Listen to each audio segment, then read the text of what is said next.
अब बहू तुम्हारे आगे हाथ नहीं फैलाएगी। देखो निम्मी, मैं फिर साफ साफ मना किए दे रहा हूँ। ये सब आत्मनिर्भर बनने के चोचले छोड़ छाड़ दो।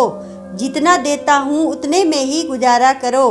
महेश ने निम्मी की जिद को देखकर चिंचिनाते हुए कहा। महेश, अगर तुम्हारी जिद है तो फिर मेरी भी जिद है। मैं घर पर मसाला पीसने वाली चक्की लगाने जा रही हूँ तो जा रही हूँ, क्योंकि जितना ये घर तुम्हारा है उतना मेरा भी है। मैं तो तंग आ गई हूँ तुम्हारे सामने हाथ फैलाते फैलाते। रुपए पैसे कम देते हो, चार बातें ऊपर से जली कटी सुनाते हैं। कम से कम मसाला चक्की लगाकर 4 पैसे कमाऊंगी तो आत्मसंतुष्टि भी होगी, अपने आत्मनिर्भर बनने की। और सबसे बड़ी बात, तुम्हारे सामने हाथ फैलाकर जली कटी सुनने से बच जाऊंगी और घर की दशा सुधर जाएगी। सो अलग। निम्मी भी दृढ़ता पूर्वक बोली। महेश, बहू बिल्कुल सही कह रही है। आखिर कब तक औरत मर्द की गुलामी सलामी करती रहेगी। आज जमाना बदल गया है। आज महिलाओं को अपने पैर पर खड़ा होने से कोई नहीं रोक सकता। वहीं पर बैठी निम्मी की सास निर्मला ने अपनी बहू का साथ देते हुए कहा।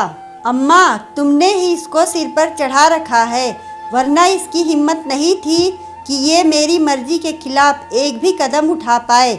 महेश बहुत ज़्यादा चिढ़कर बोला। अच्छा, तो क्या एक औरत हमेशा पुरुष के कदमों तले दबकर रहे तभी सब कुछ सही है? तुम्हारे बाबू भी यही करते थे और तुम भी वही करना चाहते हो। लेकिन जो मैं उस समय मजबूरी में सह गई, क्योंकि मैं पढ़ी लिखी नहीं थी। लेकिन मेरी बहू चाहे इंटरमीडिएट ही पास है, लेकिन कम से कम पढ़ी लिखी तो है। मैं तो उसका पूरा पूरा साथ दूंगी।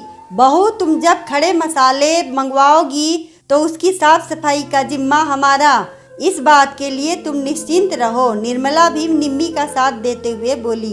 असल बात, कई दिनों पहले अपने एक दोस्त के साथ सरकारी सामाजिक संस्था में गई थी और उसको वहां पर घर पर ही मसाला पीसकर उसी सरकारी संस्थान में सप्लाई करना था, क्योंकि वो संस्था महिलाओं को आत्मनिर्भर बनाने की ओर अग्रसर था। बस तभी से ये बात निम्मी के दिमाग में घूम रही थी कि घर पर ही रहकर काम करूंगी। घर के कामकाज और बच्चों की देखभाल में कोई दिक्कत नहीं आएगी। यही सोचकर वो उस संस्था के प्रबंधक से मिली तो उन्होंने उस मशीन को सरकारी मूल्य पर उपलब्ध करवाने की बात कही। ये सुनकर तो निम्मी सचमुच बहुत खुश हो गई। लेकिन जब उसने ये संकल्प महेश को बताया तो ये सुनते ही भड़क उठा। 4 जगह मेरी बदनामी करवाओगी कि मैं घर खर्च चलाने में नकारा हूँ, बच्चों और तुमको पाल पोष नहीं पा रहा।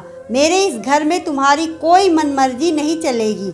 महेश, शायद तुम प्यार से मना करते तो मैं मान भी जाती, लेकिन जब ये जबरदस्ती की रोक टोक की है ना तुमने, अब तो मसाला चक्की लगकर ही रहेगी। निम्मी ने साफ साफ अपना इरादा बता दिया। निम्मी के दृढ़ इरादे देखकर महेश उसको बिल्कुल भी नहीं डिगा पाया, क्योंकि उसको निर्मला का भी पूरा साथ मिल रहा था। और निम्मी ने ही घर के बाहर छोटी सी जगह पर, जहां टीन सेट पड़ा था, में ही निर्मला के सहयोग से थोड़ी जमा पूंजी इकट्ठा करके चक्की लगवा ही ली और बहुत छोटे स्तर से उसने काम शुरू कर दिया और मसाले का नाम अपनी सास के नाम पर रखा, निर्मला शुद्ध मसाले। अब उसके बनाए मसाले शुद्धता की कसौटी पर बिल्कुल खरे थे, तो आसपास के लोग भी उससे मसाला खरीदने लगे। धीरे धीरे निम्मी ने कस्बों की दुकानों में संपर्क साधना शुरू किया और साथ ही साथ 2-3 हेल्पर भी रख लिए। जो महेश पहले निम्मी के काम से चिढ़ता था, अब वही उसकी प्रशंसा करने लगा, क्योंकि बहुत से संसाधन जो उसके घर पर नहीं थे वो भी निम्मी ने अपनी कमाई से खरीद लिए। आज निम्मी का काम बहुत अच्छी तरह से चल रहा है और निर्मला भी जी जान से उसकी सहायता कर रही है। उसको सचमुच ये बड़ी खुशी होती है कि उसकी बहू ने अपने दृढ़ निश्चय से अपने आप को आत्मनिर्भर बना ही लिया। अगर आपको हमारी कहानी अच्छी लगे तो वीडियो को लाइक करें, चैनल को सब्सक्राइब करें और कमेंट में बताएं कि आपको कहानी कैसी लगी। धन्यवाद।